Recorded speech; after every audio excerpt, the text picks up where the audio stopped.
ఈ youth arisen shine meeting వచ్చిన మీ అందరికీ కూడా మా హృదయపూర్వక వందనాలు. బైబిల్ జనరేషన్ టీం ఇప్పుడు దాకా ఎప్పుడైనా విన్నారా మీరు?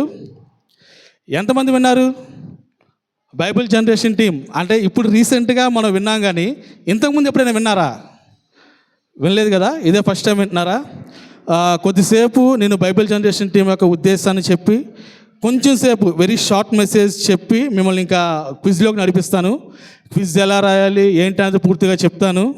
మీరు కంగారు పడద్దు, క్విజ్ కూడా చాలా ఈజీగా ఉంటుంది. మీరు దాని గురించి ఆలోచించాల్సిన అవసరమే లేదు. ఓకేనా? రెడీయా? చాలామంది, ఎంతమంది చెప్పండి ఈ రోజుల్లో బైబిల్ ఎంతమంది చదువుతారు? ఉదయం 6 గంటలకి పొద్దున్న లేకగానే బైబిల్ చదువుతాము, ఈవినింగ్ ఇంటికి వెళ్ళంగానే బైబిల్ చదువుతాం, పడుకునే ముందు కూడా బైబిల్ చదువుతాం అని చెప్పి ఎంతమంది ఉన్నారు చెప్పండి? నిజంగా బైబిల్ చదివేవాళ్ళు ఎంతమంది చేతులు ఎత్తండి. దేవుడు చూస్తున్నాడు.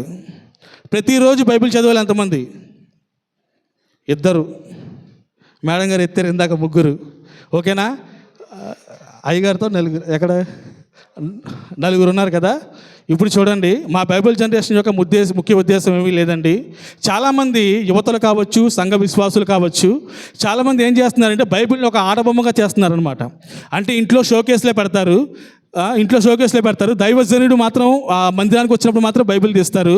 దైవజనుడు వాక్యం చెప్తున్నప్పుడు మాత్రం ఏం చేస్తారంటే ఆ బైబిల్లో ఒక రెఫరెన్స్లు చదువుతారు, మళ్ళీ ఇంటికి వెళ్ళంగానే షోకేస్లో పెట్టేస్తారు. మళ్ళీ ఎప్పుడు గుర్తొస్తుంది బైబిల్? మరలా మందిరానికి వచ్చినప్పుడు మాత్రమే గుర్తొస్తుంది. ఈ లోపల ఎవరికైనా బైబిల్ గుర్తొస్తుందా? మ్యాక్సిమం ఎవరికి గుర్తురాదు కదా. కాబట్టి యవనస్తుల్లో కావచ్చు, సంఘ విశ్వాసుల్లో కావచ్చు, బైబిల్ అనేది చదవాలి అనే ఒక ఉద్దేశాన్ని కల్పించాలని మేము చిన్న టీమ్గా ఫామ్ అయ్యామన్నమాట.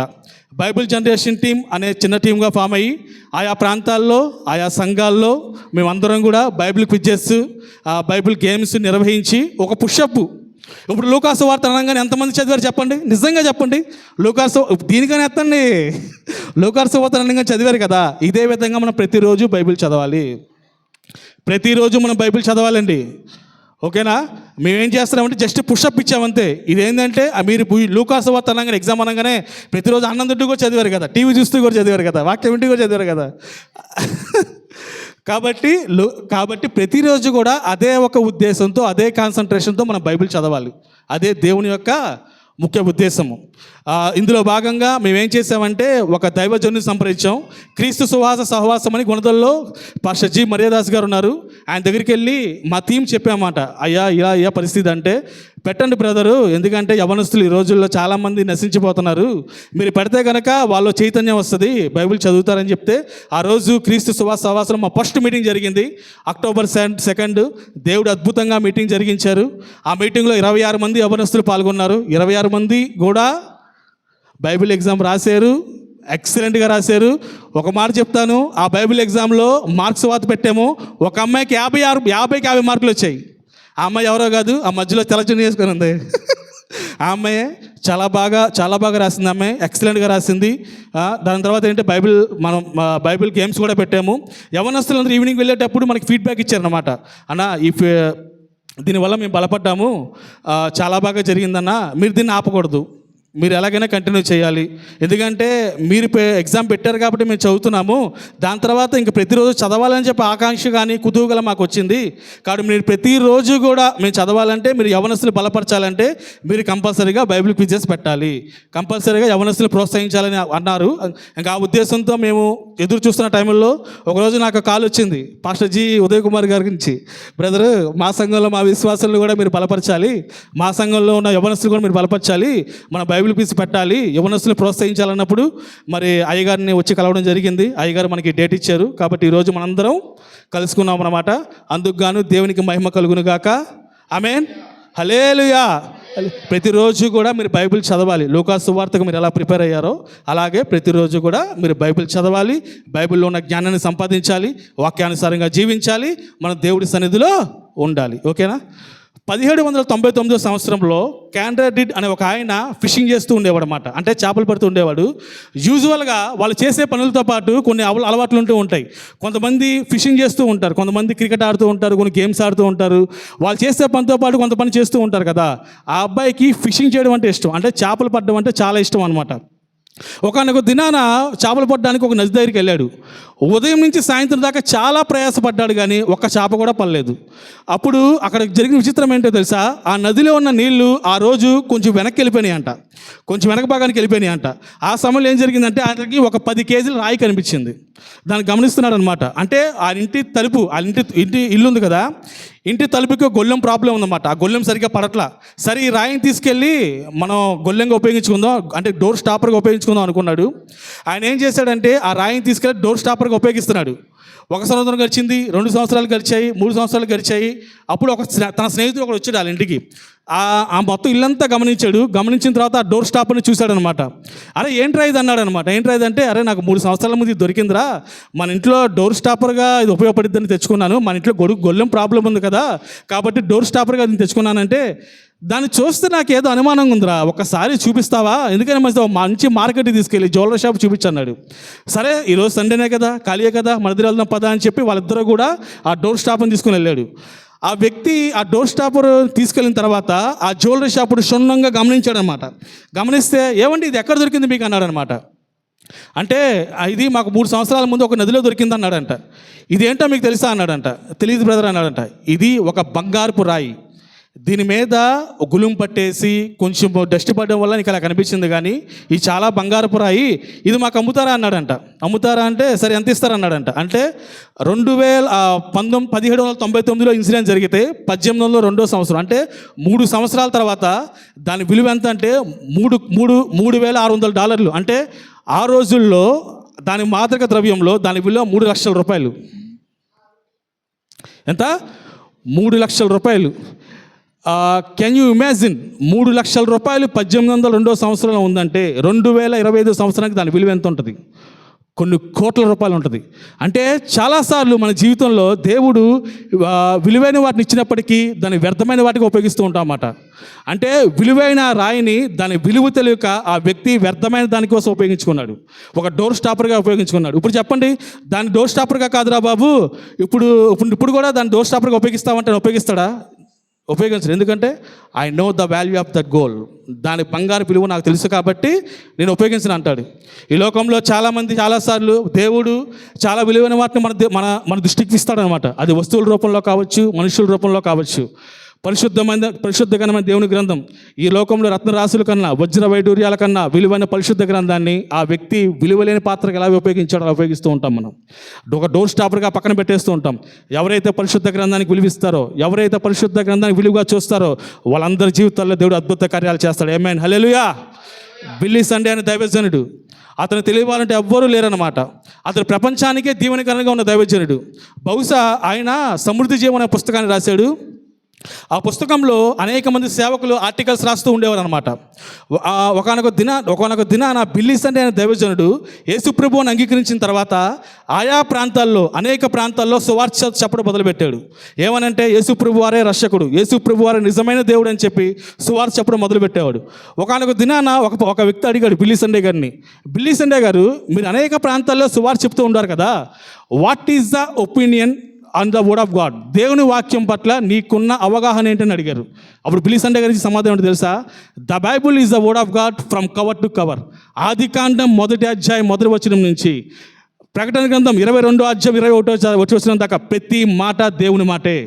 అసలు బైబుల్ అంటేనే దేవుడి మాట. చాలామంది ఈ లోకంలో ఏమనుకుంటారంటే బైబిల్లో కొన్ని మాటలే దేవుని మాటలు ఉన్నాయనుకుంటారు. నో, ప్రతి మాట దేవుని మాట. Every word, every letter, every book and every chapter inspired by Holy Spirit. ప్రతి పుస్తకము, ప్రతి అక్షరము, ప్రతి అధ్యాయము, ప్రతి పుస్తకము కూడా పరిశుద్ధాత్మ దేవుని ద్వారా ప్రేరేపించబడి తన భక్తుల ద్వారా రాయబడింది. కాబట్టి ప్రతి మాట కూడా దేవుడి మాటే. ఆ దేవుడి వాక్యమే ఎన్ని యుగాలైనా, ఎన్ని తరాలైనా, ఎంతమంది మనుషులు మారినా, ఎవరొద్దన్నా కాదన్నా దేవుని వాక్యం మన దేవుని జ్ఞానాన్ని పంచుతూనే ఉంటుంది, దేవుని చిత్తం బయలుపరుస్తూనే ఉంటుంది. ఆమేన్. ఇంకో విషయం ఏంటంటే, మీకు మంచి విషయాలు చెప్తున్నానా? ఇంకా వాక్యం స్టార్ట్ అవ్వాలా, ఏం పర్లా, 20 నిమిషాల్లో మొత్తం కంప్లీట్ అయిపోద్ది, కంగారు పడద్దు. చాలా అమూల్యమైన విషయాలు చెప్తున్నాను నేను. ఒకానొక సమయంలో ఒక ప్రొఫెసరు ఒక స్టూడెంట్తో ఆర్గ్యుమెంట్ చేస్తున్నాడంట. ఏమండి, బైబిల్ 2000 సంవత్సరాల ముందు బైబిల్ కదా, 2000 సంవత్సరాల ముందు ఉన్న బైబిల్ ఏం చదువుతారండి? దాంట్లో ఏమైనా ఉందా అండి? దానిలో శక్తి ఉందా, బలం ఉందా? ఈ రోజుల్లో చాలా పుస్తకాలు వస్తున్నాయి కదా, వాటిని చదివితే మీకు జీవ విలువలు తెలుస్తాయి కదా, జీవ మార్గాలు తెలుస్తాయి కదా. 2000 సంవత్సరాల ముందు రాసిన బైబిల్ చదివితే మీకు ఏమైనా ఉపయోగం ఉందని అన్నాడంట. అంటే ఆ వ్యక్తి అంటే ఏంటి, బైబిల్ అవుట్డేటెడ్, బైబిల్ వల్ల ఉపయోగం లేదని చెప్పి నిరూపిద్దామని చెప్పి అనుకున్నాడు. కానీ అక్కడ ఏం జరిగిందంటే ఆ ప్రొఫెసరు ఆ స్టూడెంట్ని బయటికి తీసుకొచ్చాడు అనమాట. బయటికి తీసుకొచ్చి చక్కగా మిట్ట మధ్యాహ్నం ఎండ బాగా వస్తుంది, ఫుల్గా ఎండ బాగా ఎరుగుతున్న టైంలో బయటికి తీసుకొచ్చి పైకి చూపించాడు అనమాట. పైన ఏం కనిపిస్తుంది అన్నాడంట, సూర్యుడు కనిపిస్తున్నాడని అన్నాడంట. సూర్యుడు ఎప్పుడు సృష్టించబడ్డాడు బాబు అన్నాడంట. అంటే సైన్స్ ప్రకారం, అకార్డింగ్ టు సైన్స్ కొన్ని కోట్ల సంవత్సరాల ముందు సృష్టించబడ్డాడు అన్నాడంట. కొన్ని కోట్ల సంవత్సరాల ముందు సృష్టించబడిన సూర్యుల్లో ఇప్పటికీ వెలుగు వేడి తగ్గింది అన్నాడంట. లేదండి, వెలుగు వేడికి అట్లా తగ్గలేదండి. అప్పుడు ఎలాగ ఉంది, ఇప్పుడు ఎలాగ ఉందండి. ఆ వెలుగు ఉండబట్టే కదా ప్రపంచం అంతా వెలుగుతుంది. ఆ వెలుగు ఉండబట్టే కదా సూర్యకాంతి మనకు వస్తుంది, ఆ కిరణజన్య సంయోక్రియ జరుగుతుంది మొక్కలను అన్నాడంట. కొన్ని కోట్ల సంవత్సరాల ముందు సృష్టించబడిన స్త్రీవుల్లో వెలుగు వేడి తగ్గకపోతే ఆ పరిశుద్ధకరమైన దేవుని గ్రంథం ఎన్ని యుగాలైనా, ఎన్ని తరాలైనా, ఎవరు యుద్ధన్నా కాదన్నా దేవుడి వాక్యంలోని శక్తి మనుషుల్ని ప్రభావితం చేస్తూనే ఉంటుంది. ఈ వాక్యమే వ్యభిచారులను మార్చింది, ఈ వాక్యమే లంచగొండులను మార్చింది, ఈ వాక్యమే తాగుబోతులను మార్చింది, ఈ వాక్యమే తిరుగుబోతులను మార్చింది, ఈ వాక్యమే నరరూప రాక్షసులను మార్చింది, ఈ వాక్యమే నరమాంస భక్షకులను సైతం మార్చింది. మై డియర్ ఫ్రెండ్స్, ఇవన్నీ ఎందుకు చెప్తున్నానంటే దేవుని వాక్యాన్ని నమ్మండి, దేవుని వాక్యాన్ని చదవండి, దేవుని వాక్యానుసారంగా మీరు జీవించినట్లయితే మీ జీవితంలో అద్భుత ఆశ్చర్యకరాలు చూస్తారు. ఆమేన్, హల్లెలూయా. ఈరోజు షార్ట్ మెసేజ్లో భాగంగా అందరూ all of you open your Bibles and turn with me to the book of Isaiah. యెషయా గ్రంథం 5వ అధ్యాయము 26-27 వచనాలు.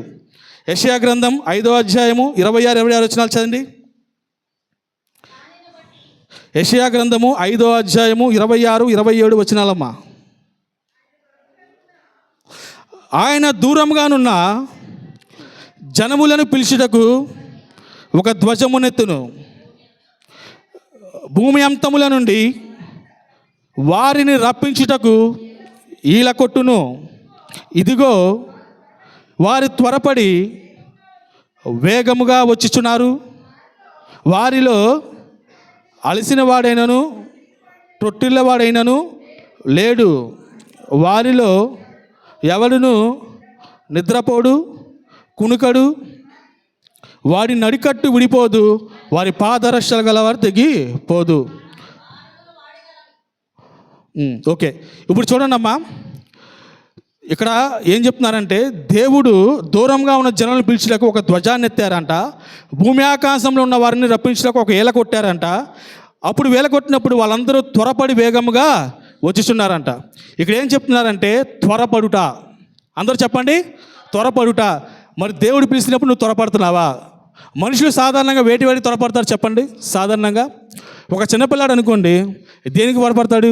అరే కిరాణాకి వెళ్ళారే కొంచెం సరుకులు తీసుకురారా అంటే అమ్మా లేదమ్మా నా వల్ల కాదు, నేను పడుకుంటాను కానీ నాకు నీరసంగా నువ్వు వెళ్ళి తెచ్చుకో అంటాడు. అదే వాళ్ళ ఫ్రెండ్ వచ్చాడు అనుకో, అరే బావా క్రికెట్ ఆడుతాం రారా అనగానే ఒక్క గంతులు వెళ్ళిపోతాడు అనమాట. ఒక్క గంతే, ఈ రెండో గంతు కూడా ఉండదు. ఓకేనా, ఒక్క గంతులో వెళ్ళిపోతాడు. ఫర్ ఎగ్జాంపుల్ మనం ఎవరికైనా హార్ట్ అటాక్ వచ్చిందనుకోండి, హార్ట్ అటాక్ ప్రాబ్లం వచ్చిందనుకోండి, మన హాస్పిటల్ ఫోన్ చేసే విధానం ఎలా ఉంటుంది? ఏమండి మా మామగారికి హార్ట్ అటాక్ వచ్చిందండి, దయచేసి రేపు కానీ ఎల్లుండి కానీ రండి అని చెప్తామా? లేదు, త్వరపడమంటాం. ఇమ్మీడియట్గా రండి, మా మామగారికి హార్ట్ అటాక్ వచ్చింది కాబట్టి త్వరపడి రండి అంటారు. ఒక వ్యక్తి కంట ఆయనకి హార్ట్ ప్రాబ్లం వస్తుందంటే, హార్ట్లో నొప్పి వచ్చిందంటే, వసే కొంచెం హార్ట్లో నొప్పిగా వస్తుంది, కొంచెం నీ ఫోన్ చేయవా అంటే, లేదండి నా ఫోన్ స్విచ్ ఆఫ్ అయిపోయింది కానీ మీ ఫోన్ ఇవ్వండి నేను చేస్తానందంట. ఆ వద్దులేవా, ఎందుకంటే ఆ వద్దులే మొత్తం తగ్గిపోయింది అన్నాడంట. ఒకవేళ ఆ పాస్వర్డ్ అన్ని తెలిసిపోయి దానిలో ఉన్న జిమ్ముకులన్నీ తెలిసిపోయి అనుకో, అది హార్ట్ అటాక్ అనేది పెద్ద సమస్యగా మారింది కదా, వద్దులే అన్నాడంట. అంటే అలా అన్నాడు. నెక్స్ట్ ఏంటంటే చాలామంది యవనస్తులు స్కూల్ అయిపోగానే కాలేజీకి వెళ్తారు కదా, కాలేజీకి వెళ్ళగానే దేనికి త్వరపడతారు? ఇమ్మీడియట్గా బండి కావాలి, ఆ బండి మీద వేసుకుని సై సై సై సై అని తిరిగిపోవాలన్నమాట. వాళ్ళకి తిప్పి కొడితే 15-16 సంవత్సరాలు ఉండవు, 15-16 సంవత్సరాలు కూడా ఉండవు వాళ్ళకి, వాళ్ళు తిప్పి కొడతాయి.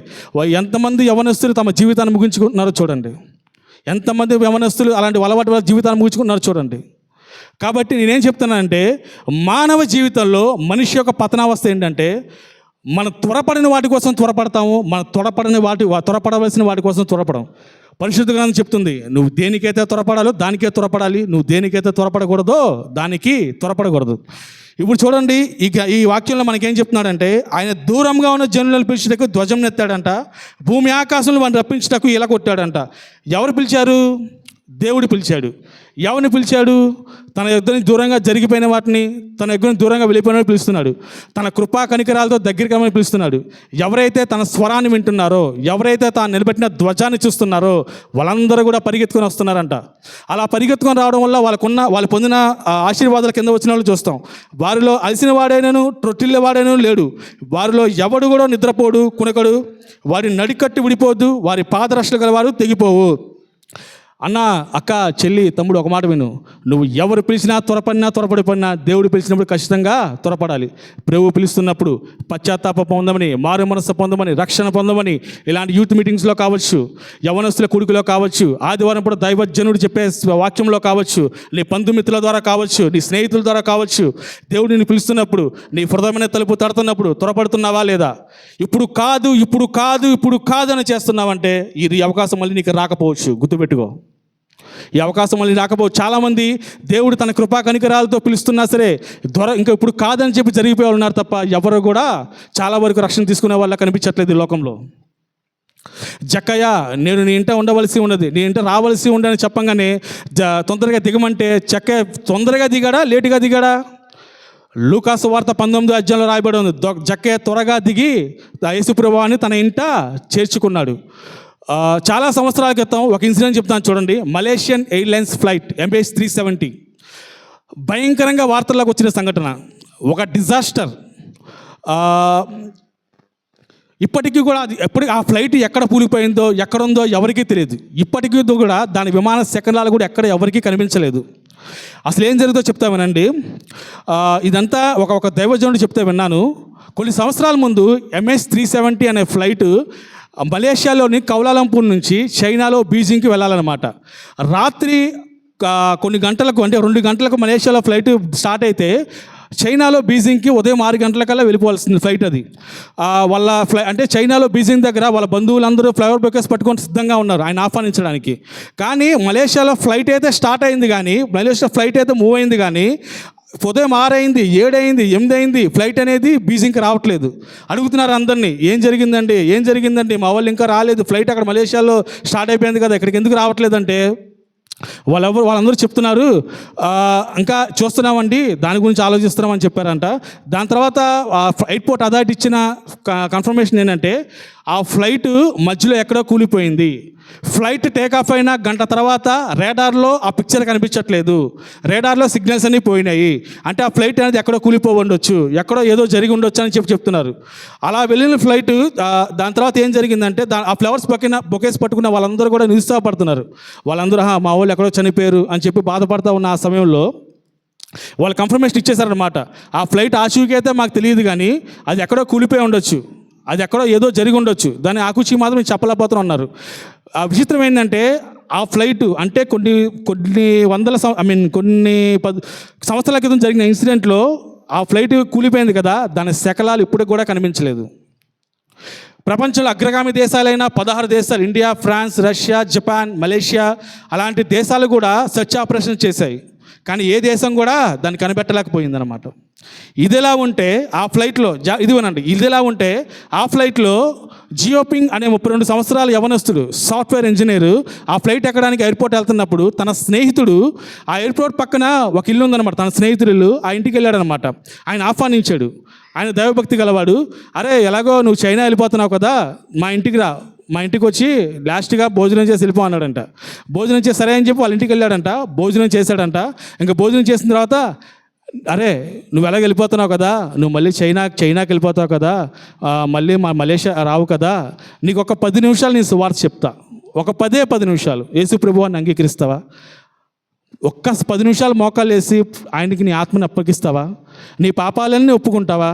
నాకెందుకు ప్రేరేపణ వస్తుందిరా, ఒక్కసారి ఒక 10 నిమిషాలు నీకు సువార్త చెప్తానంటే, సువార్త అంటే ఏమీ కాదు, యేసు ప్రభువారు ఆ రక్తంలో, సిలువలో ఆయన రక్తం ఎలా కార్చారో, ఎలా ప్రాణం పెట్టారో, ఆయన కార్చిన రక్త బిందుల ద్వారా మనకి ఎటువంటి రక్షణ కలిగిందో, ఎటువంటి పాప క్షమాపణ కలిగిందో చెప్పడమే సువార్త.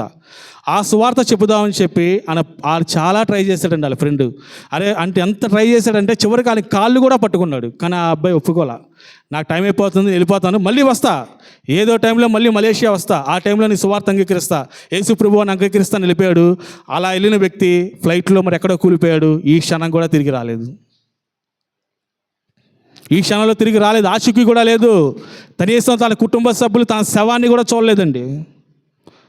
అసలు ఎక్కడుందో కూడా ఎవరికీ తెలియదు ఆ ఫ్లైట్. నా జీవితంలో జరిగిన ఒక సంగతి చెప్తాను చూడండి. నా ఫ్రెండ్ అజయ్, చిన్నప్పటి నుంచి మా ఇద్దరం కలిసి పెరిగామన్నమాట.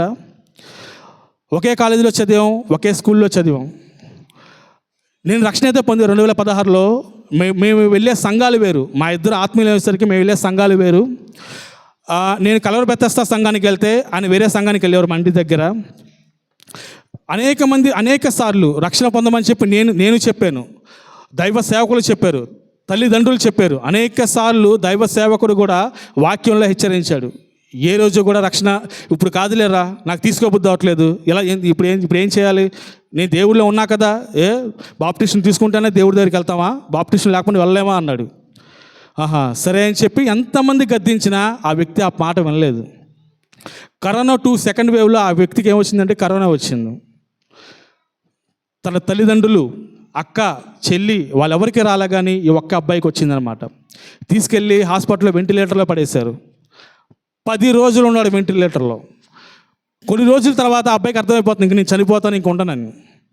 ఒకరోజు ఆ తండ్రి ఆ అబ్బాయిని చూద్దామని చెప్పి హాస్పిటల్కి వెళ్తే అన్నాడంట, నాన్న నేను బాప్టిషన్ తీసుకోలేదన్న మాట నిజమే నాన్న, కానీ నేను ఏ పప్పు చేయలేదు నాన్న ఒక్కసారి ఇప్పుడు నాకు బాప్టిషన్ ఇచ్చినట్లయితే ఒకవేళ నేను చనిపోతే దేవుడి దగ్గరికి వెళ్తాను కదా నాన్న, మీరు చెప్పినప్పుడు నేను వెళ్ళలేదు నాన్న, నా దైవ సేవకుడు చెప్పినప్పుడు వెళ్ళలేదు నాన్న. అనేక సార్లు గద్దింపు వచ్చింది నాన్న, కానీ ఆ గద్దింపుకు నేను ఎప్పుడు లోబడలేదు నాన్న. భయం వేస్తుంది నాన్న, నేను ఏ పాపం చేయలేదు నాన్న, కానీ దేవుడు ఇప్పుడు బాప్టిషన్ ఇచ్చినా నన్ను ఒప్పుకుంటాను నాన్న, ఒక్కసారి సేవకుని పిలువు నాన్న అని చెప్పి హాస్పిటల్లో వెంటిలేటర్ దగ్గర ఉన్న వ్యక్తి చెప్పాడు. మరి ఆ సమయంలో దైవ సేవకుడు వస్తాడంటారా? దైవ సేవకుడు ఎన్నిసార్లు హెచ్చరించాడు ఆ అబ్బాయిని, తల్లిదండ్రులు ఎన్నిసార్లు హెచ్చరించాడు ఆ అబ్బాయిని, తోటి విశ్వాసులు ఎన్నిసార్లు హెచ్చరించాడు ఆ అబ్బాయిని, వినలేదు. ఆ విషయం వెళ్ళి ఆ తండ్రి ఆ దైవ సేవకుడు చెప్పాడు. ఏమండి పరిస్థితి ఇలా ఉందంటే, ఒక ఆత్మ రక్షించబడాలని చెప్పి ఆ దైవ సేవకుడు ఇవ్వడానికి సిద్ధపడ్డాడు. అంటే చూద్దాం, పొజిషన్ చూద్దాం అని చెప్పి హాస్పిటల్కి, అంటే ఇదంతా నా కళ్ళ ముందే జరిగింది. హాస్పిటల్కి వెళ్ళే లోపే హీఈస్ నో మోర్, చచ్చిపోయాడండి, చచ్చిపోయాడు. శవం కూడా ఇవ్వలేదండి. బాప్టిషన్ సంగతి తర్వాత శవం కూడా ఇవ్వలేదు. నువ్వంతా ఏందో అనుకుంటున్నావు, ఆదివారం ఆరాధనలో పాల్గొంటావు, ఉపవాస ప్రార్థనలో పాల్గొంటావు, ప్రతి ప్రార్థనలో పాల్గొంటావు, దైవ సేవకుల పరిచర్లో పాల్గొంటావు.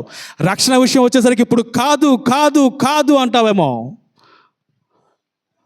చాలా ప్రమాదం.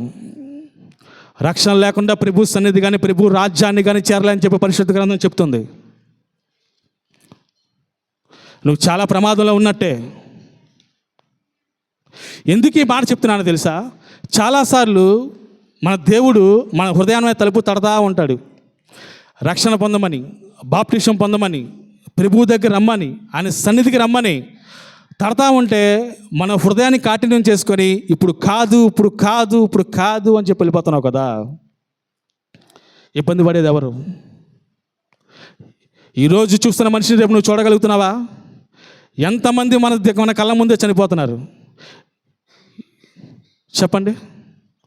రక్షణ విషయంలో మాత్రం నిర్లక్ష్యం చేయకూడదు. దేవుడు ఎటువంటి వాళ్ళని పిలుస్తున్నారో తెలుసా? ఎవరైతే తన స్వరాన్ని వింటున్నారో, ఎవరైతే తాను నిలబెట్టిన ధ్వజాన్ని చూస్తున్నారో వాళ్ళందరి కోసం దేవుడు కృపా కనికరాలతో పిలుస్తున్నాడండి. చాలామంది గుండుల ముందు ధ్వజాలు నిలబెడతా ఉంటారు కదా.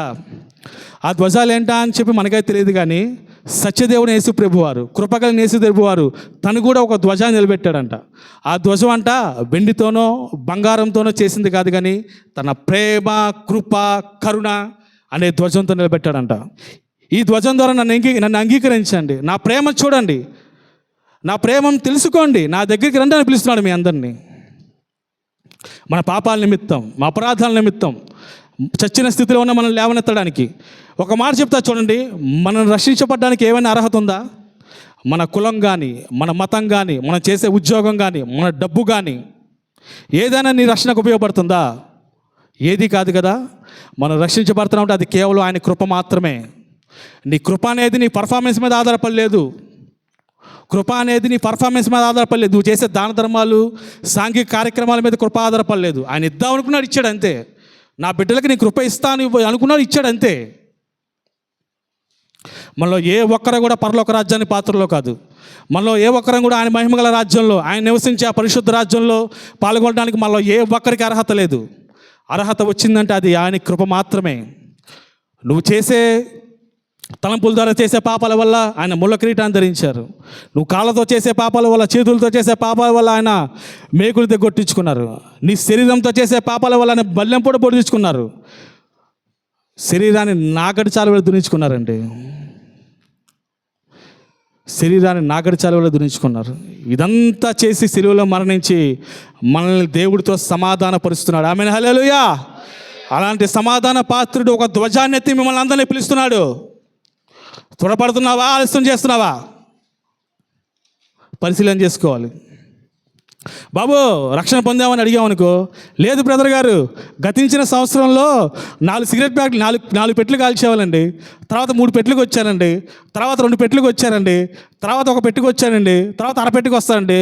నీ అరపెట్టు నీ జోబులో ఉంటే ప్రభు వచ్చేస్తే ఎక్కడికి వెళ్ళిపోతావు? నరకానికేగా. నరకానికే వెళ్ళిపోయేది. నువ్వు అరపెట్టి పెట్టుకుని నరకానికి వెళ్ళిపోతావా, లేదా రక్షణ తీసుకుని పరిశుద్ధ పరలోకానికి వెళ్తావా? చెప్పండి అందరూ. పరలోకానికేగా. ఇప్పుడు చూడండి, యేసుప్రభు వారు తన శిష్యులతో ఎరికో ప్రాంతంలో వెళ్తుండగా అక్కడ ఒక గుడ్డివాడు ఉన్నాడు. అతని పేరు బర్తిమయి. ఎప్పుడైతే యేసుప్రభు వారు తన గుండా వెళ్తున్నారని తెలిసిందో ఆ బర్తిమయి ఏం చేస్తాడో తెలుసా? దావీదు కుమారుడా నన్ను కరుణింపుము, దావీదు కుమారుడా నన్ను కరుణింపుము, దావీదు కుమారుడా నన్ను కరుణింపమని బిగ్గరగా కేకలేస్తాడు. ఆ పక్కన వాళ్ళు అంటారు, ఏందా బర్తిమయి, నువ్వు చెప్పే మాట ఎవరికి వినపడతాయి అంటావా? ఎంతమంది ఉన్నారు చూడు జనసమూహం, అసలు ఏమైనా నువ్వు చెప్పే మాటలు వినపడతాయా? అసలు యేసుప్రభు వారికి వినపడతాయా అని చెప్పి గట్టిగా గద్దిస్తారనమాట. గద్దించి ఆపుదామని చూస్తారు. ఎంతగా వీళ్ళు గద్దిస్తారో అంత గట్టిగా అరుస్తాడు. ఆమేన్, దావీదు కుమారుడా నన్ను కరుణింపుము, కరుణింపుము అని ఇస్తాడు.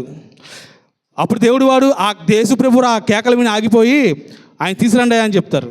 ఆయన చెప్తే వీళ్ళు వెళ్ళి, బర్తిమయి యేసుప్రభు నిన్ను పిలుస్తున్నాడు, ఊపిరి తీసుకోనగానే బర్తిమయి ఒక మాట ఉంటుంది అక్కడ, దిగ్గున లేచి త్వరపడి తన దగ్గర ఉన్న బట్ట పారవేసి దిగ్గున వేచి యేసుప్రభు వారి దగ్గర పరిగెత్తుకుంటూ వెళ్ళిపోతాడంట. ఏం చేశాడు బర్తిమయి? ఆలస్యంగా వెళ్ళాడా, త్వరపడ్డా? ప్రభువు పిలిచినప్పుడు త్వరపడలేదా? వాళ్ళిద్దరి మధ్య జరిగిన సంభాషణ కింద వచ్చిన మనం గమనించినట్లయితే, ఎప్పుడైతే బర్తిమయి దగ్గరికి వెళ్తాడో యేసుప్రభు అడుగుతాడు, నీకు నిన్నేమి చేయగోరుచున్నావని అడుగుతారు. బర్తిమయి అంటాడు, నాకు దృష్టి కలగ చేయము అనగానే, నీ విశ్వాసమే నిన్ను స్వస్థపరిచింది, సమాధానం కలవాడవైపోము. ఆమేన్. విశ్వాసం ద్వారా దృష్టి పొందాడండి. బర్తిమయికి గుడ్డితనం అయితే ఉంది, కానీ బర్తిమయికి కాళ్ళు చేతులు ఉన్నాయా, చెవులు వినబడుతున్నాయా? ఎవరో చెప్తున్నారంట, ఎరుకో ప్రాంతంలో లోకరక్షకుడు సంచరిస్తున్నాడంట. ఆయనకి గుడ్డివాడికి చేతులు గుడ్డివాడికి చెప్పులు ఇస్తున్నారంట, కుంటివాడికి కాళ్ళు ఇస్తున్నారంట, చెవిటివాడికి చెవులు ఇస్తున్నారంట, మూగవరు మాట్లాడుతున్నారంట, ఎటువంటి భయంకరమైన చేతబడి శక్తుల నుంచి అయినా విడిపిస్తున్నారంట, ఆఖరికి చనిపోయిన వారి సైతం బతికిస్తున్నారంట. ఆ మాట వినగానే బర్తిమయి అనుకుంటాడు కదా, ఒక్క అవకాశం నా గుడ్డితనాన్ని పోగొడుతుంది. ఈ లోకంలో వైద్యులు నన్ను ఏమీ కాపాడలేరండి. ఈ లోకంలో చేసే వైద్యం నన్ను నా గుడ్డితనాన్ని నుంచి విడిపించలేదండి. నన్ను విడిపించగలిగిన వాడు ఒక్కడే, ఆయనే సర్వశక్తి కలిగిన దేవుడు. ఆమేన్. అందుకని ఆ సర్వశక్తి కలిగిన దేవుడు ఆయన ఉన్న ప్రాంతంలో వెళ్తున్నప్పుడు బర్తిమయి త్వరపడ్డాడు కాబట్టి తన గుడ్డితనం నుంచి విడిపించబడ్డాడు. ఈ లోకంలో ఆత్మీయ గుడ్డితనంతో బాధపడుతున్న మీ అందరూ ఇప్పుడు సరిచేయబడాలి. ఎవరైతే రక్షణ లేకుండా ఉన్నారో వాళ్ళందరూ రక్షణ అనుగుణంలోకి రావాలి. రక్షణ లేకుండా నువ్వు ప్రభు రాజ్యాన్ని, ప్రభు సన్నిధిని చేరలేమని చెప్పి బైబిల్ గ్రంథం సెలవిస్తూ ఉంది. భక్తులందరూ తమ జీవితాలను సరి చేసుకుని పరలోక రాజ్యాన్ని మహిమపరుచుకుంటూ ఉంటే నా జీవితాలలో సరి చేసుకోవాలి. ఆదివారం ఆరాధనలో పాల్గొంటావు, ఉపవాస ప్రార్థనలో పాల్గొంటావు, ప్రతి పరిచర్లో కూడా దేవుడు ముందుగా ఉంటావు, దేవుడు పరిచర్య చేస్తావు. దాని రక్షణ వచ్చేసరికి తీసుకోబుద్ధి అవ్వట్లేదండి, మా వల్ల కాదండి, అప్పుడే కాదండి. ఎవరికి నష్టం? నువ్వు ఇప్పుడు కాదు అంటే ఒకవేళ ఈరోజే ప్రభువు అక్కడ వచ్చేస్తే నీ పరిస్థితి ఏంటి? నరకానికేగా. నరకానికేగా వెళ్ళేది, అవునా కాదా? చెప్పండి. అవునన్న వాళ్ళు చేతులు ఎత్తండి. అందరూ చేతులు ఎత్తాలి. నరకానికే వెళ్ళిపోతామండి. మనకు ఇంకో ఆప్షన్ కూడా లేదు. ఒక వ్యక్తి హెల్మెట్ అంట డిక్కీలో పెట్టుకున్నాడంట. హెల్మెట్ లేకుండా ప్రయాణం చేస్తున్నాడంట. అనుకోకుండా దారిలో సడన్గా ఆ వ్యక్తి ఏం జరిగింది, డివైడర్ గుద్దుకొని తలకాయ బద్దలైపోయిందంట. వెంటనే నా హెల్మెట్ నా డిక్కీలో ఉందిరా, వెంటనే పెట్టండి అంటున్నారంట. తలకాయ బద్దలైపోయిన తర్వాత హెల్మెట్ పెట్టుకునే ఉపయోగం ఏముందండి? నీకు రక్షణ అనే కవచాన్ని నీకు దగ్గర ఉన్నప్పుడు దాన్ని ఉపయోగించాలి. ఉపయోగిస్తే నువ్వు అది నీ రక్షిస్తుంది. కానీ తలకాయ బద్దలైపోయిన తర్వాత హెల్మెట్ కావాలంటే నీకు కావాలా? నా ఫ్రెండ్ విషయంలో జరిగింది అదే. చెప్పినప్పుడు వినలా, అనేక సార్లు గద్దించారు అవందరూ కూడా, కానీ ఏనాడు కూడా నా ఫ్రెండ్ వినలా. రక్షణ లేకుండా చనిపోయాడు. ఓకే, ఇప్పుడు మన గూగుల్లో నేను ఒక గణాంకాలు చూసా. అంటే ప్రపంచవ్యాప్తంగా ఒక సెకండ్ గంట ఇద్దరు చనిపోతున్నారంట. ఒక నిమిషానికి 100 నుంచి 105 మంది చనిపోతున్నారంట. ఎంతంట? ఒక సెకండ్కి ఇద్దరు చనిపోతున్నారంట. ఒక నిమిషానికి 100 నుంచి 105 మంది చనిపోతున్నారంట. చూడండి సమాజం ఎలా ఉందో. ఈరోజు నువ్వు చూస్తున్న మనిషిని రేపు చూడగలుగుతున్నావా? అరే నిన్నే కదా చూసింది, ఏమైందిరా అంటావేమో. ఒకనొక దినాన్ని నిన్ను చూసేలానే అవకాశం వచ్చిద్దేమో వాళ్ళకి.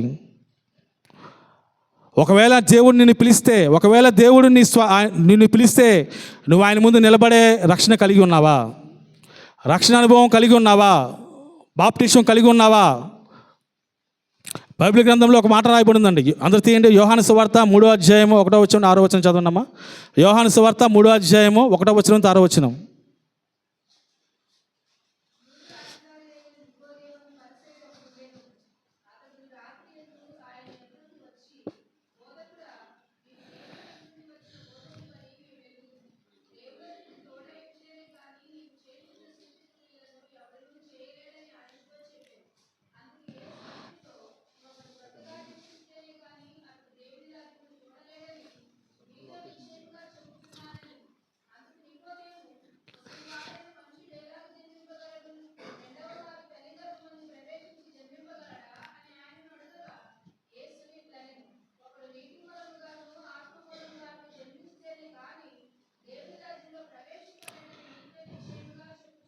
ఆమెన్. ఒకడు నీటి మూలంగా గాను ఆత్మ మూలంగాను జన్మితే కానీ దేవుడి రాజ్యాన్ని ప్రవేశించలేరండి. నీటి మూలంగా జన్మించే అనుభవం నువ్వు కలిగి ఉన్నావా? నీటి మూలంగా జన్మించే అనుభవం నువ్వు కలిగి ఉన్నావా? యేసుప్రభు వారు కూడా ఆయన పరిచర్య ప్రారంభించేటప్పుడు తన 30వ ఏట బాప్టిజం తీసుకున్నారు. తెలుసా మీకు? బాప్టిజం యోహానుతో. నిజంగా యేసుప్రభు వారు బాప్టిజం తీసుకోవాలా చెప్పండి? అసలు పరలోక రాజ్యమే ఆయనది కదా. దాన్ని మనకు మాదిరిగా ఉండడానికి తీసుకున్నారండి బాప్టిజం ఆయన. ఒకవేళ నీటి మూలంగా బాప్టిజం తీసుకున్న వాళ్ళు మాత్రమే బైబిల్ సెలవిస్తూ ఉంది దేవుని రాజ్యాన్ని చేరగలరు. ఈరోజు మన జీవితాలు మన చేతుల్లో లేవు, మన బ్రతుకులు మన చేతుల్లో లేవు, ఏది కూడా మన చేతుల్లో లేదు. మనం జీవిస్తున్నామంటే మన దేవుడి సన్నిధిలో ఈ రోజంతా ఎంతోమంది నశించిపోతున్నారండి బయట చూడండి.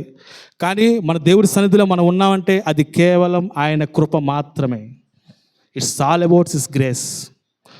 దేవుడు కృప చూపించినప్పుడు నువ్వు త్వరపడాలి. దేవుడు పిలిచినప్పుడు నువ్వు త్వరపడాలి. దేవుడు తనది ఒక ధ్వజాన్ని పిలుస్తున్నాడు, నువ్వు త్వరపడుతున్నావా లేదా? రక్షణ అనుగులకు వస్తున్నావా లేదా? నువ్వు ఎప్పుడైతే నీటి బాప్టిజం తీసుకుంటావో నువ్వు పొందుకునే ఆశీర్వాదాలు. కొరింథీయులకు రాసిన 2వ పత్రిక 5వ అధ్యాయం 17వ వచనం. కొరింథీయులకు రాసిన 2వ పత్రిక 5వ అధ్యాయం 17వ వచనం.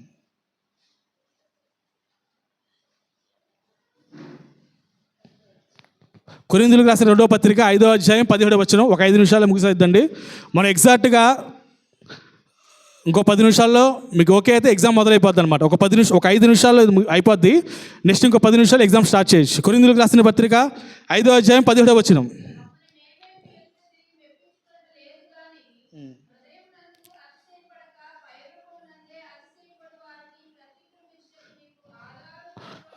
అమ్మ ఒకసారి 5వ అధ్యాయం 7వ వచనం చదవండి. 7.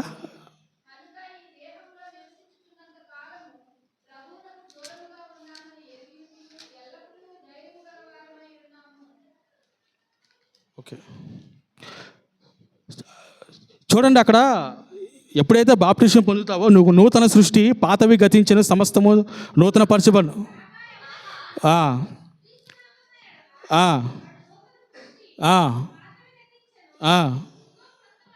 ఆమేన్. ఎన్నో వచ్చినావు మాది 5 కదా, కరెక్టే. ఇందాక okay okay late, okay okay sorry అమ్మా. ఎవరైతే బాప్టిషన్ తీసుకున్నారంట వాళ్ళంతా ఏంటంట నూతన సృష్టి, పాతవి గతించెను, సమస్తము నూతన వాయను. నువ్వు ఎప్పుడైతే నీటి బాప్టిషన్ తీసుకుంటావో నీ పాత రోత బ్రతుకంతా కూడా ఆ నీటిలో కలిసిపోయి నువ్వు ఒక నూతన సృష్టిగా పైకి లేస్తావంట. ఆమేన్. నువ్వు ఎప్పుడైతే నూతన సృష్టిగా పైకి లేస్తావో నువ్వు దేవునితో నువ్వు సమాధానపరచబడతావు. నీకు దేవుడితో నీకున్న వైరం మొత్తం తొలగిపోద్ది. ఆ గొప్ప దేవాదేవుడితో నువ్వు సమాధానపరచగలుగుతావు. ఒక ఆమంట బాప్టిషన్ తీసుకోమ్మా అంటే లేదంటే తీసుకున్నదంట. వాళ్ళ సేవకులు కూడా చాలాసార్లు గద్దించారంట. బాప్టిషన్ తీసుకోమ్మా అంటే లేదండి కొంచెం టైం ఉందండి అన్నారంట. అలాగే వాళ్ళ బంధుమిత్రులు కూడా చాలాసార్లు గద్దించారంట. అంటే అప్పుడు కూడా అమ్మాయి నిరాకరించిందంట. అప్పుడు ఒకరోజు పడుకుంటే ఒకేసారి ఒక దర్శనం వచ్చిందంట. ఆ దర్శనం మాత్రమే, దర్శనంలో ఆమె చనిపోయి పైకి వెళ్ళిపోతుందంట. పైకి వెళ్ళిపోయిన తర్వాత అక్కడ మంచి మహిమగల రాజ్యం, దేవుని రాజ్యం ఉందంట. సడన్గా అక్కడ ఎవరు లేరు కదా, లోపలికి వెళ్ళిపోతుంటే పక్కన బయట ఉన్న దేవదూతలు ఆపుతున్నారంట. ఆగమ్మా అని చెప్పారంట. ఏంటండి అన్నారంట. ఎక్కడికి వెళ్తున్నావు అన్నారంట. లోపలికి వెళ్తున్నాను. దేనికి ముందు మన దగ్గర జీవగ్రంథం ఉంటుందమ్మా, ఆ జీవగ్రంథంలో నీ పేరు ఉంటే కనుక నువ్వు లోపలికి వెళ్ళచ్చు. ఒకవేళ ఆ జీవగ్రంథంలో నీ పేరు లేదనుకో నువ్వు లోపలికి కనుక వీల్లేదన్నారంట. ఇంకంతే, ఇంక అలా అయిపోయిందంట. చూడండి ఉంటుందండి, నేను ఎప్పుడు చర్చిలోనే ఉంటానందంట. సరే అని చెప్పి జీవగ్రంథం మొత్తం చూశారంట. ఆమె పేరుతో ఎదిగారంట, ఇంటి పేరుతో ఎదిగారంట. ఇంకా ఆమెకున్న అన్ని విధాలుగా వెతికారంట. జీవగ్రంథంలో పేరు లేదంట. అవునమ్మా నువ్వు జీవించే టైంలో బాప్టిషన్ తీసుకున్నావంటే తీసుకోలేదండి అందంట. మరి జీవగ్రంథంలో పేరు ఎలా ఉంటుందండి అన్నారంట వాళ్ళు. బాప్టిషన్ లేకపోతే నువ్వు జీవగ్రంథంలో ఉండవు. జీవగ్రంథంలో లేనివాడు ఎవరు కూడా పరలోక రాజ్యాల్లోకి ప్రవేశించలేడు. నువ్వు ఎప్పుడైతే బాప్టిషన్ తీసుకుంటావు అప్పుడే నీ జీవగ్రంథంలో నీ పేరు లిఖించబడుతుంది అనమాట. గుర్తుపెట్టుకోవాలి. ప్రకటన గ్రంథంలో మొత్తం గమనించినట్లయితే ఒకవేళ మనం గనక దేవుని రాజ్యానికి వెళ్ళకుండా, దేవుడితో పాటు వెళ్ళకుండా ఈ లోకంలో పడే శ్రమలన్నీ కూడా ప్రకటన గ్రంథం మొత్తం మనం చదవచ్చు అన్నమాట. మీరు ప్రకటన గ్రంథం మొత్తం చదివితే అసలు ఎంత దారుణంగా ఉంటాయంటే ఆ శ్రమలు చాలా దారుణంగా ఉంటాయి. అందరు తీయడమో ప్రకటన గ్రంథం 20వ అధ్యాయం, ప్రకటన గ్రంథం 20వ అధ్యాయం 14-15 వచనాలు చదవండి ఒకసారి.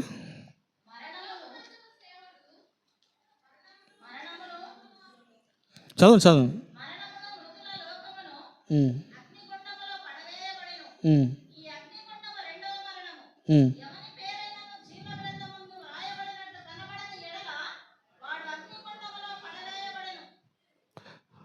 ఎవరి పేరైనను జీవగ్రంథంలో రాయబడిన ఎడల వాడు అగ్నిగుండంలో పడవేయబడును. అగ్నిగుండంలో అగ్ని ఆరదు, పురుగు చావదు, నిత్య నరకాగ్ని.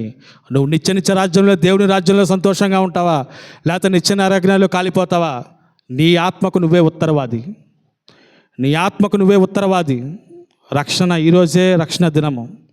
ఎందుకంటే చాలామంది నీకు అవకాశం ఇస్తాడు దేవుడు. దైవజనుల ద్వారా అవకాశం ఇస్తారు, మలాంటి సువార్థికుల ద్వారా అవకాశం ఇస్తారు, నీ స్నేహితుల ద్వారా అవకాశాలు ఇస్తారు.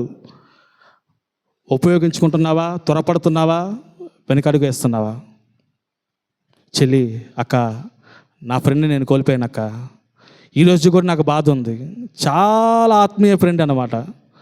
కానీ బైబిల్ చెప్తుంది కదా, బాప్టిషన్ తీసుకోకపోతే దేవుడి రాజ్యాన్ని వెళ్ళరేనని. నేను ఇప్పుడు ఈ సువార్త చెప్పడానికి కూడా ఇంత భారంగా చెప్పడానికి కూడా అదే కారణం. నా స్నేహితుడు నశించిపోయాడు, కానీ మనలో ఎవ్వరు కూడా నశించిపోకూడదు. బాప్టిషాన్ని తక్కువ అంచనా వేయమాకండి. నాకు తీసుకోవట్టు బుద్ధట్లేదని అని చెప్పి అనమాకండి. ఇప్పుడు కాదు అనమాకండి. నేడే రక్షణ దినం. మీరు అందరూ గుర్తుపెట్టుకోండి.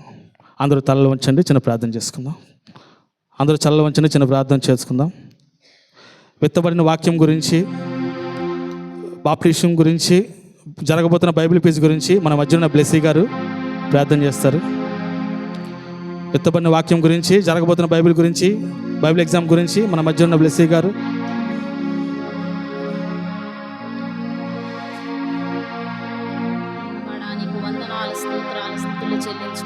నమ్ముచున్నాము ప్రభా నాయన తండ్రి.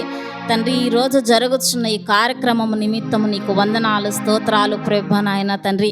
నీ ఆజ్ఞ లేనిదే ఏది జరగదు గనుక ప్రభా నాయన తండ్రి, ఈ కార్యక్రమం నీ ఆజ్ఞ ద్వారా నాయన జరుగుతున్నదని మేము నమ్ముచున్నామయ్యా. నీకు వందనాలు, స్తోత్రాలు, స్తుతులు చెల్లించుకొనిచున్నాం ప్రభా తండ్రి. పాటలు యందు నీ నామము మహింపరచబడి ఉన్నదని నమ్ముచున్నాము ప్రభా నాయన. ఇంత మటుకు ప్రభా నీ సేవకులను నిలువ పెట్టి ప్రభా యవ్వనస్తుల మార్గము ఎలా ఉన్నదో, ఎలా నడిచిన వారు ఆశీర్వదింపబడినారో, వారికి ఎలా ధ్వజమై నిలిచినావో ప్రభా నాయన తండ్రి, అలాగే ప్రభా నాయన నాటబడి ఉన్నావు నాయన. విత్తిన ఈ వాక్యమును పట్టి నీకు వందనాలు ప్రభా నాయన తండ్రి. యవ్వనస్తుల హృదయములో ప్రభా నాయన వాక్యమై ఖడ్గమై ఉన్న నీ వాక్యమును ప్రభా వారి హృదయములో స్థిరపరచండి, బలపరచండి ప్రభా నాయన తండ్రి. మారు మనసు రక్షణ లేని వారికి ప్రభా మంట పుట్టించండి ప్రభా నాయన. నేనును మారు మనసు రక్షణ భాగ్యమును పొందుకోవాలి, వాక్యానుసారముగా నేను జీవించాలి, వాక్యమును అనుదినము నేను భుజించాలని ప్రభా వారికి ఒక నాయన తండ్రి ఆలోచన కలుగ చేయండి ప్రభా, బుద్ధిని కలుగ చేయండి. నీకు వందనాలు, స్తోత్రాలు ప్రభా నాయన తండ్రి. నీకు వందనాలు ప్రభా. జరగబోయే కార్యక్రమం అంతటిలో కూడా ప్రభా నాయన బైబిల్ పీస్ నాయన తండ్రి ఎగ్జామ్స్ రాయటానికి నాయన తండ్రి సిద్ధపాటు కలిగి ఉన్న ప్రతి ఒక్క బిడ్డ పక్షమున జ్ఞానమును దయచేయండి ప్రభా నాయన. నీకు వందనాలు ప్రభా. ఎవ్వరము ప్రభా ఏది మరుగైనది లేకుండా ప్రభా నాయన నీకు ప్రార్థించుకొని ప్రభా నాయన తండ్రి ఒక్కసారి నిన్ను నీవు పరిశోధించుకోమంటున్నావు, పరీక్షించుకోమంటున్నావు. నీ గ్రంథము నీ వాక్యము మాలకు కాదు, సమస్తము నీ నామ మహిమార్థకరముగా ఈ కార్యక్రమాన్ని అంతటిని జరిగించమని నజరేయుడైన శ్రేష్టమైన నామములో ప్రార్థించి వేడుకొనుచున్నాను తండ్రి. ఆమేన్.